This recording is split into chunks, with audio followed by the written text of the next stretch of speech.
not exactly an ocean, a sea, the Mediterranean Sea. Well, okay, split hairs up there if you want. And the cast of characters who made this odyssey are Jackie and Jack Stonnell, David and Carol Stonnell and their two children, Austin 13 and Lacey 9, Suzanne and Russ Baker and their son Alex, also 9. And where did we rendezvous? We're in Barcelona. Barcelona has a population of 1.5 million, and it's Spain's most famous city. It's a real contrast because it's quite cosmopolitan, but it's accented with ornate Gothic architecture.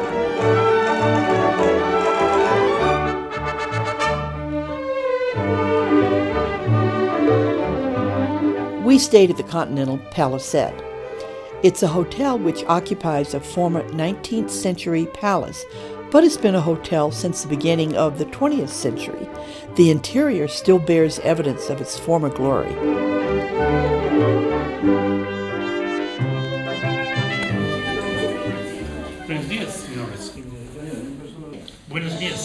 Buenos dias. As we made our sightseeing plans, I took time for cards with the grandkids. Oh, this one's turned over. Okay, we'll bury that one. I hope you thank you. Black. Join the game.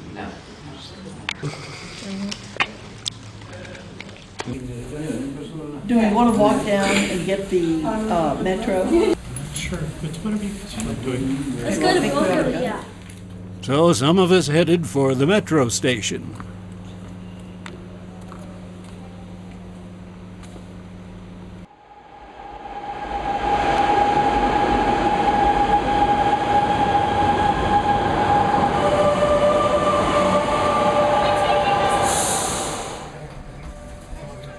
So when we get off, we go off this way, 2 steps. This was Lacey's first ride on a subway train. Hello, Lacey. Where are you going? I don't know. Now, what are we looking for? What are we looking for?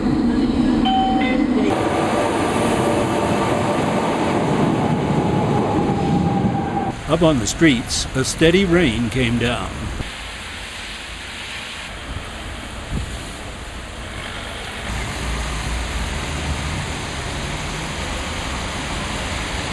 We paused in the drizzle to get our bearings, and then we headed for the Boqueria market.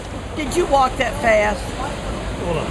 You didn't walk that fast. We stopped along the way. Yeah. No, it was an easy walk, but we stopped. Where'd they go? I don't know. Yeah. Oh, you did? Okay. Where's Lacey and Mom? It's the most well-known market in Spain, and it actually opened in 1836. La Boqueria Market sells a wide variety of local produce such as vegetables, fish, live fish, meat, fruit, and foods from all over the world, and even insects.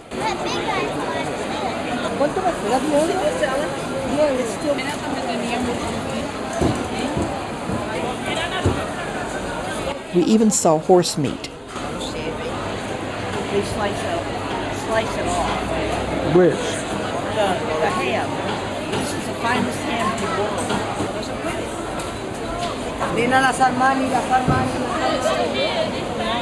So where do we go from here, guys? Which way are we going? That way or that way?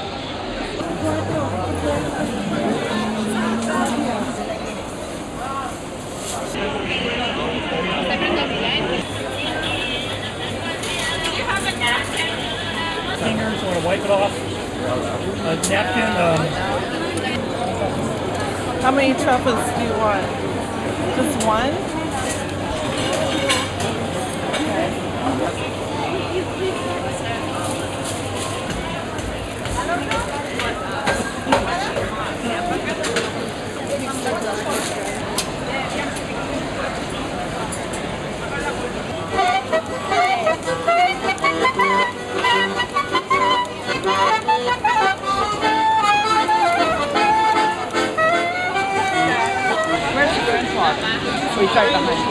Where's Grandpa?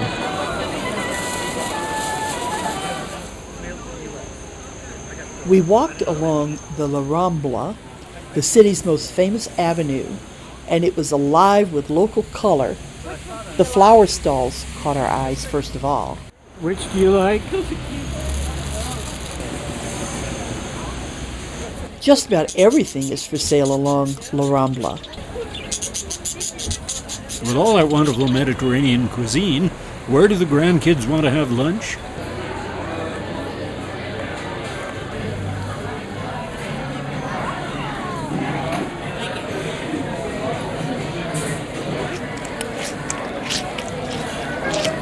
Our favorite Spanish dish was paella, with lots of fresh seafood.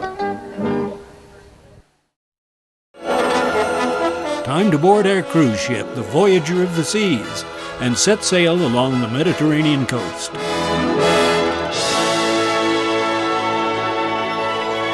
The vessel was under the capable command of Captain Frank, who found time to strike a pose with Alex. The grandkids were our junior navigators. They knew the ship from bow to stern. And what a ship it is, one of the largest pleasure vessels at sea, a regular floating city, offering its 2,000 passengers everything in comfort, pleasure, activities, and relaxation.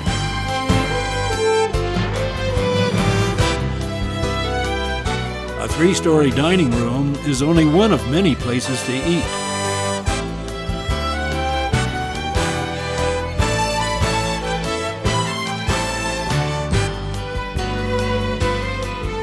Casino Royale offers Vegas-style gaming. There's even a 2-deck library where the grandkids did some of their homework. Our stateroom had a balcony, and young visitors often came calling, much to our delight. And there was every kind of entertainment you could want.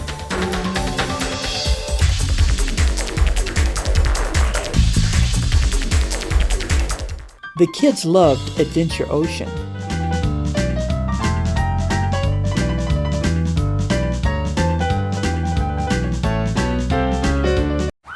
But their very favorite fun spot was the water slide.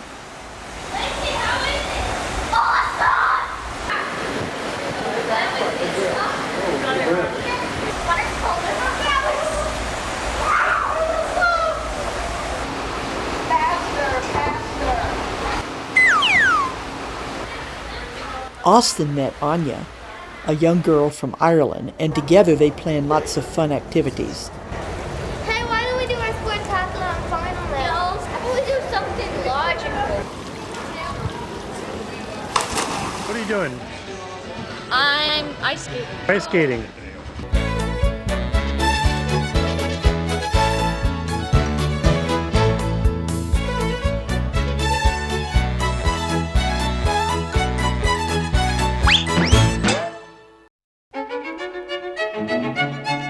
Dinner was a special family together time.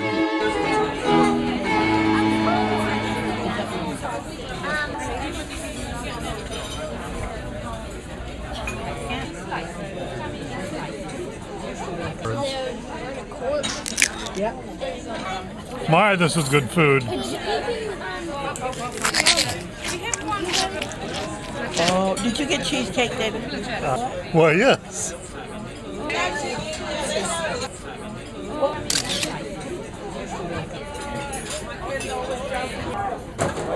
Of course I listened to you. Yeah, I went over. We stood there and thought that we saw Alex. We were celebrating our 50th anniversary with the cruise, and we were serenaded by the head waiter and his assistant. Mrs. Stonnell on account of 3D. Any particular language you like us to sing in? Oh, yeah, of course. Italiano, we're going to sing in Italian. Okay, 1, 2, 3. Happy anniversary to you. Happy anniversary to you. Happy anniversary, happy anniversary. Happy anniversary to you. Give it to me.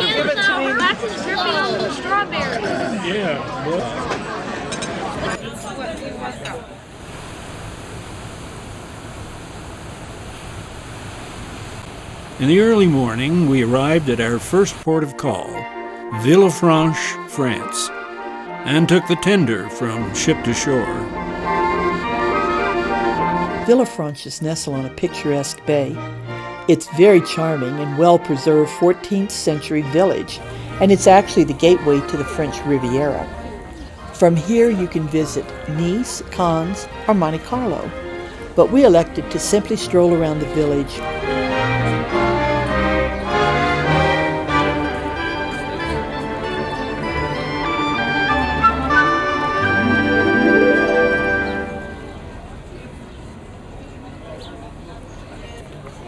On a hillside, the town has a grid of narrow, winding streets with lots of steps and ramps to negotiate.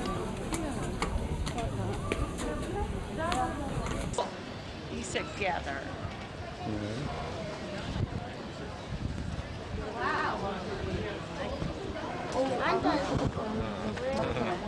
Hey, wait for me. Yeah, they are culture-y.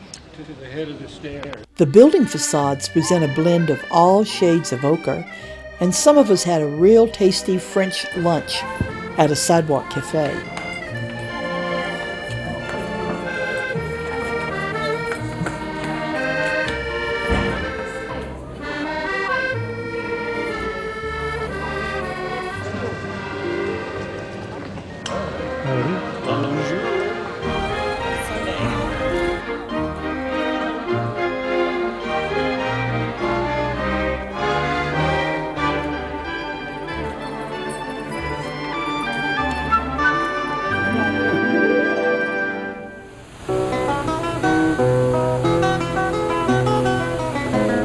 Our next port of call was Livorno, Italy, along the Tuscany coast, where we journeyed a short distance to Pisa to view the famous Leaning Tower. Construction of the tower began in 1173, but a substance in the soil caused it to lean, and the tower wasn't finished until the 14th century. The area is quite a tourist attraction, and it's overrun by vendors peddling everything from Da Vinci t-shirts to Leaning Tower lollipops.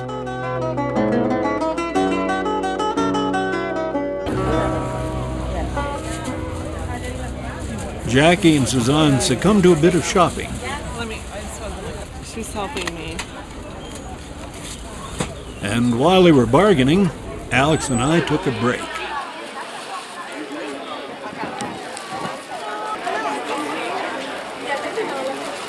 No, I have one like that.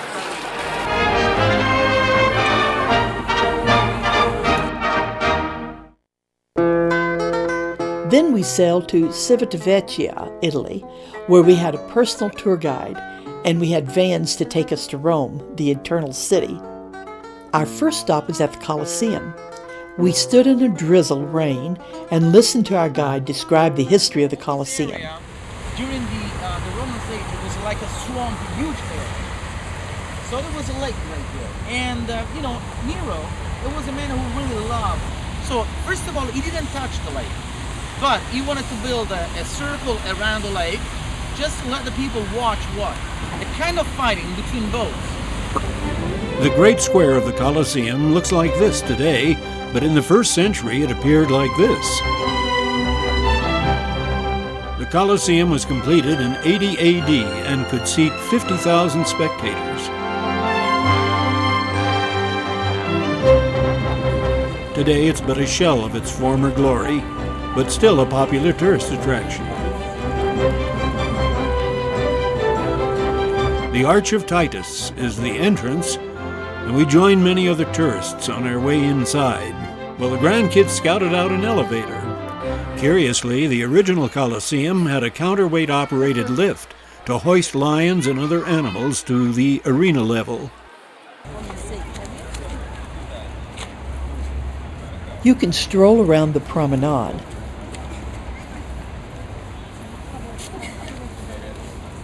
Shake my cane at you. and gaze down at the arena, which originally had a wood floor which was covered with sand. And it was there that the mighty gladiator contests were held, to the thrill of bloodthirsty spectators.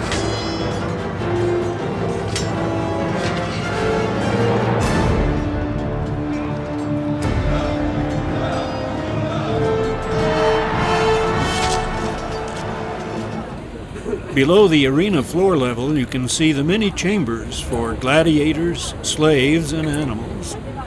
Oh, you can go down there. To a certain point.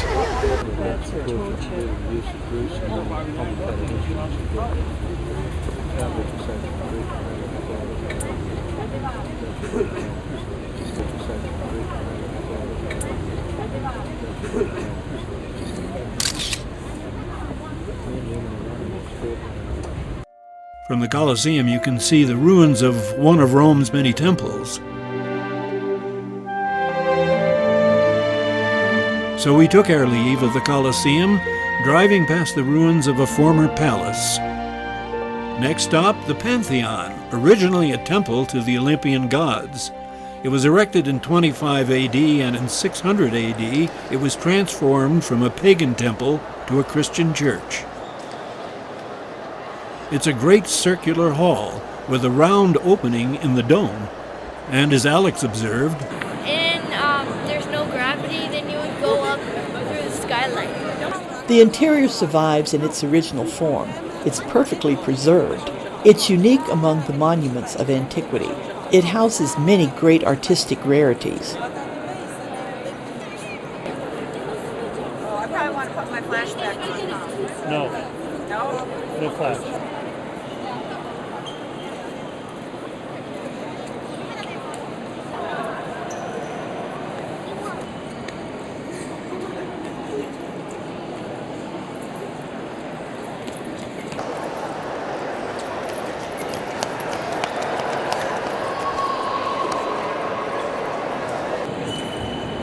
"No running in here, young lady."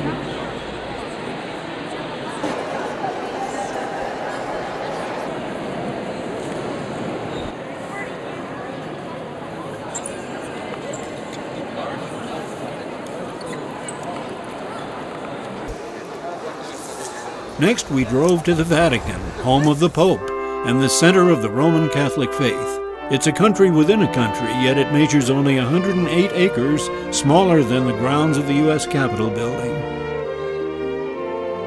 St. Peter's Square is the gateway to the Vatican, the front porch of the Pope, and always busy with tourists, but jam-packed when the Pope makes his appearance.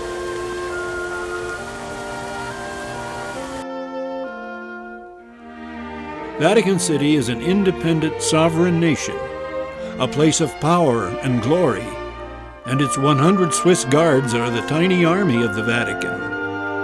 The grandkids were excited to see the nuns. St. Peter's Basilica is the grandest church on earth, where the holiest rites of the Roman Catholic faith are held.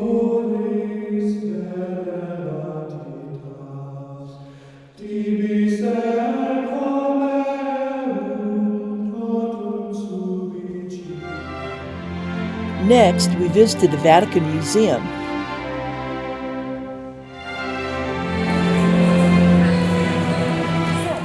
As our personal tour guide clued us in. You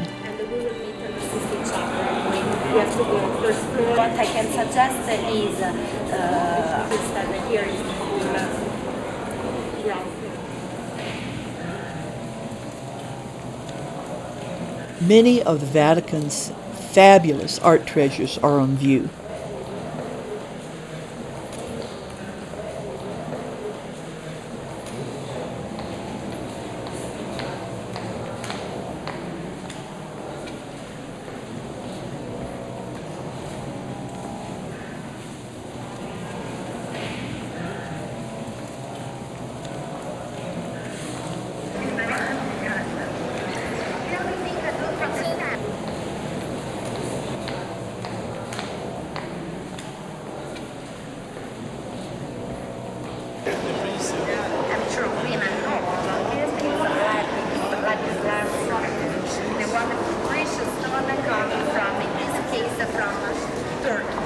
stones. You would like it. When you will be a little bit of Turkey, is an Istanbul because it moved the capital. They are here. The Sistine Chapel, heart of the Vatican palaces, the most famous hall in the world because of the magnificent frescoes by Michelangelo.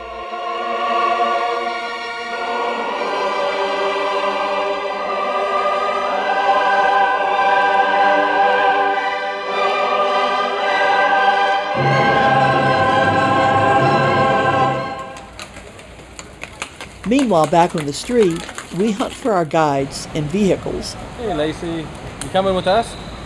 Where's that driver?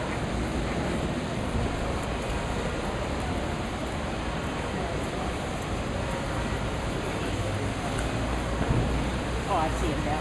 Austin has a t-shirt.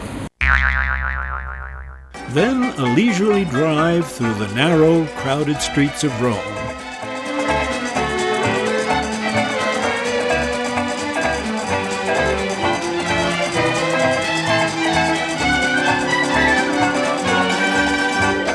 Stopping at a bistro for lunch.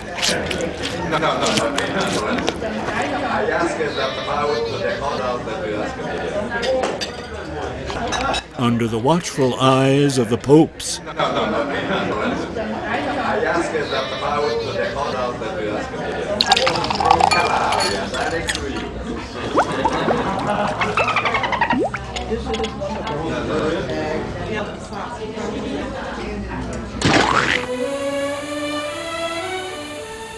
Our final stop in Rome is the Trevi Fountain. This was made famous by the movie Three Coins in the Fountain. So now it's customary to toss a coin in.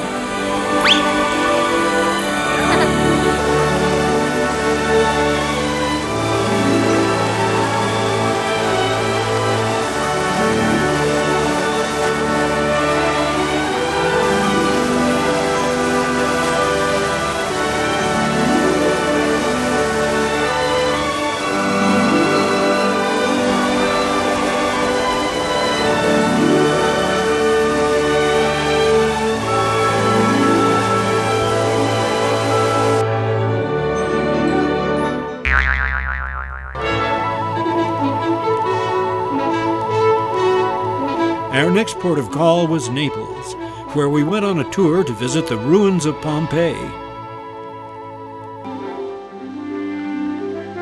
In the 1st century AD, Pompeii was a prosperous Roman city with a population of 20,000, a classic residential and commerce center inhabited by noble families and freedmen grown rich on trade. Its citizens were aware of nearby Mount Vesuvius, but the volcano had been dormant for several centuries, and Pompeians were complacent about its dangers, until the afternoon of August 24th, 79 AD, when Vesuvius awoke with a frightening violence.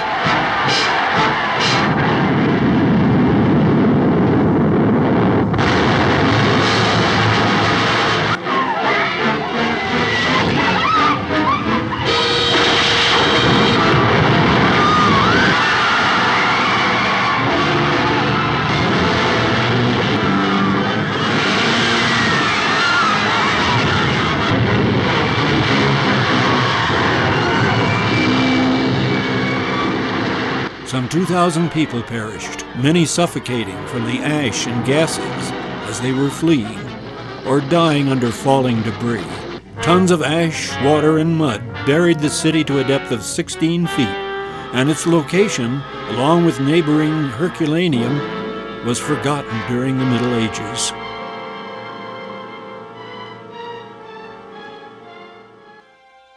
The ruins were discovered in 1748 and created a sensation throughout Europe, but systematic excavation didn't begin until 1860. Today, the resurrected cities of Pompeii and Herculaneum are seen by thousands of visitors every day.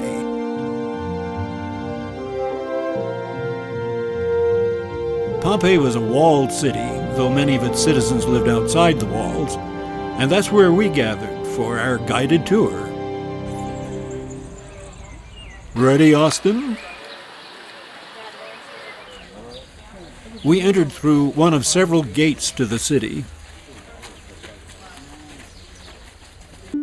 We first visited a theater, which looks like this now, and this in the 1st century.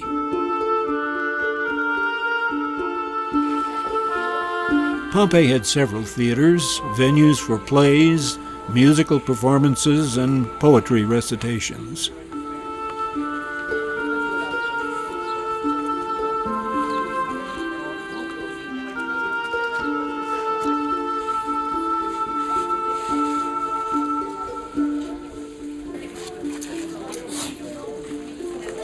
Well, we exited and began a stroll along Pompeii streets.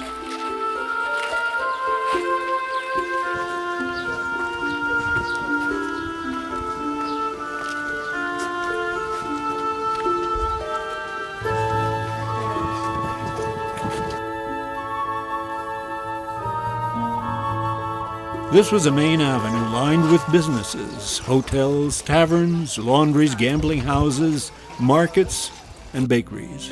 This was a bakery now, and then. And here a sort of fast food shop now, and then. There were 9 temples, a forum, amphitheater, public baths, and a basilica. And there were many homes and villas that have yielded beautiful examples of Roman art and frescoes.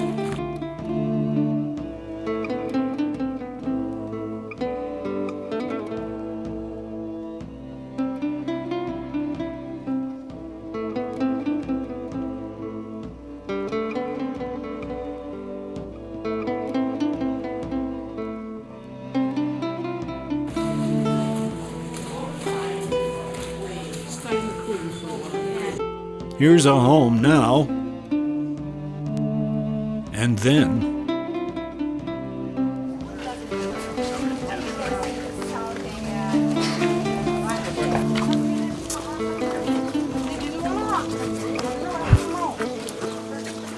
The excavated ruins are among the world's most significant archaeological sites, providing many details about the lives of early Romans. This was probably a large oven.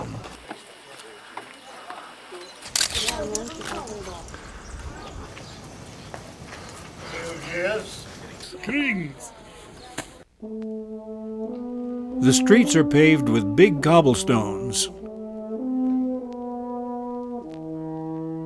And you had to watch your step carefully. The large stepping stones were for crossing the streets because they were often wet with running water. Victorious gladiators once paraded through these streets. Pompeii had an aqueduct and clay pipes that provided water to 25 street fountains.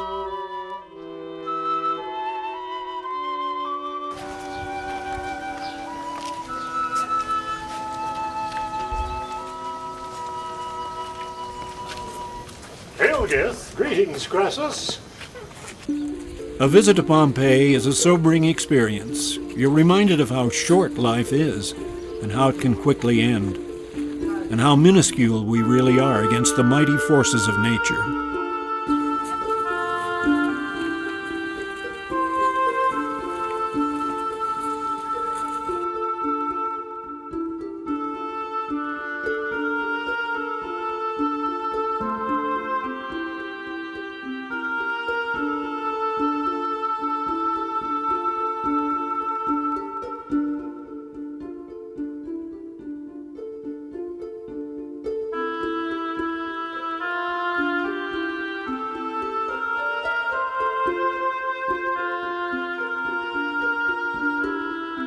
Some homes had a basin in the center to collect rainwater from an opening in the roof.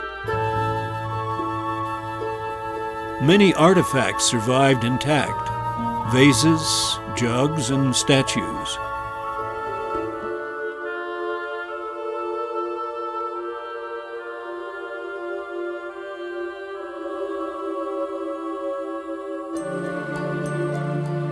By pouring plaster of Paris into hollows left in the ash by bodies of victims, plaster casts of men, women, children, and domestic animals were made, looking exactly as they had at the moment of death.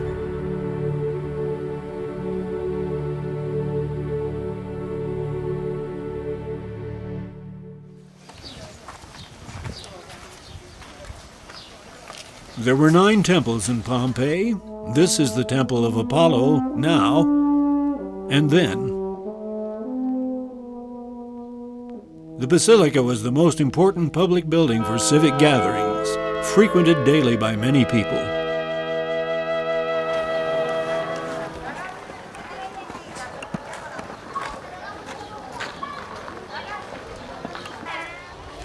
The Forum was another important gathering place.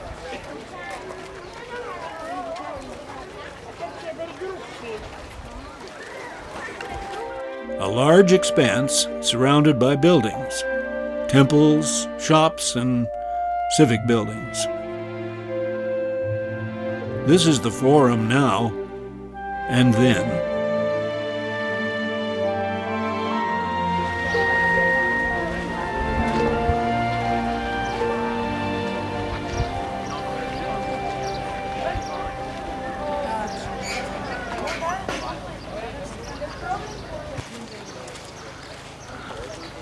These were various markets in the Forum.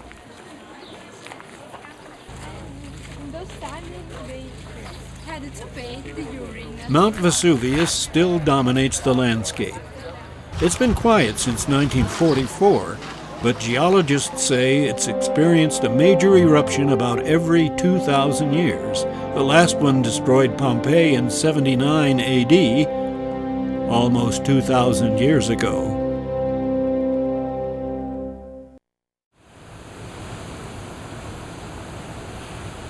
Our final port of call, Palermo, the capital of Sicily, is a bustling city, and we split up for sightseeing. Jack, Alex, and I chose a horse and carriage ride through the streets of Palermo. Hop in, Alex.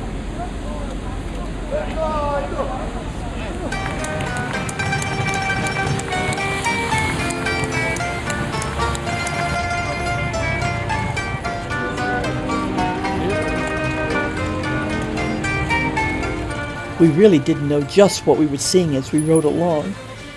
It's kind of hard to understand an Italian trying to speak English.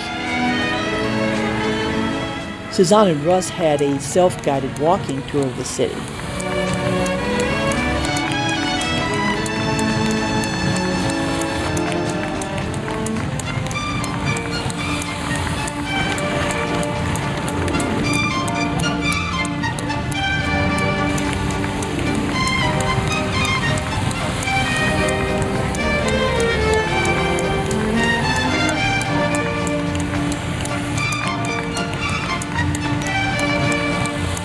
We rode along narrow streets lined with quaint shops selling almost everything.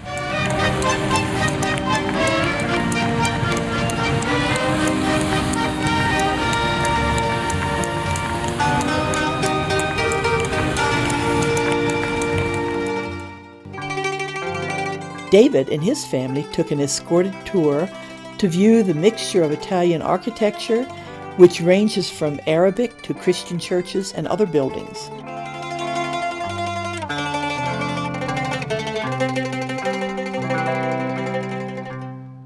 Sicily changed hands frequently throughout its history, and the culture of Palermo exemplifies the fantastic blend of East and West that stems from the island's pivotal locale.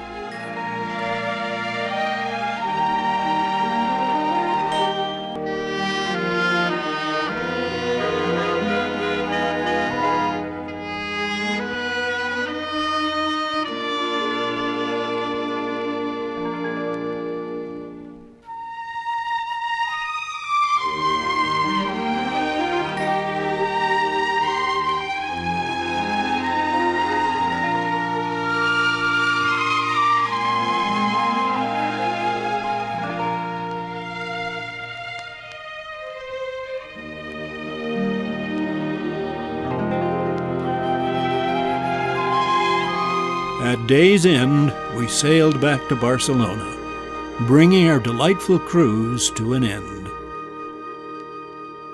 Ah, but that's not the end of our story. No, sir, Jackie has a final note. I have to share the end of the cruise story.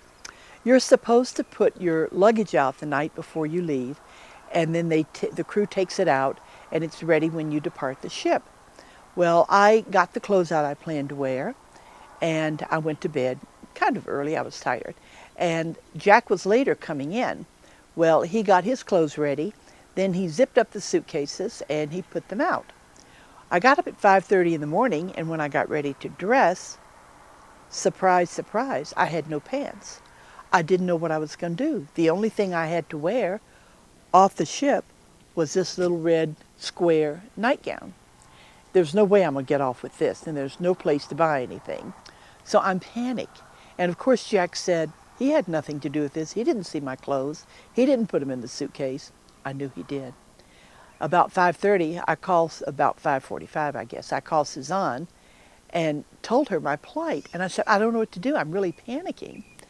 And she thought a minute. And she said, Mom, I have a pair of black pajama bottoms on. Let me bring them down and see if they work. So she comes down with some drawstring pajama bottoms. I put them on. They worked fine. So I put this top off. And when we departed the ship, I walk out just as proud as can be, my head up with my little cane.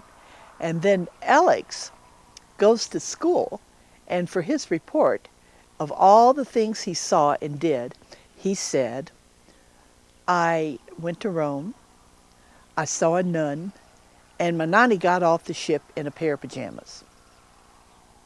Well, in spite of that near fiasco, we all had a fantastic time, right? Smile if you did.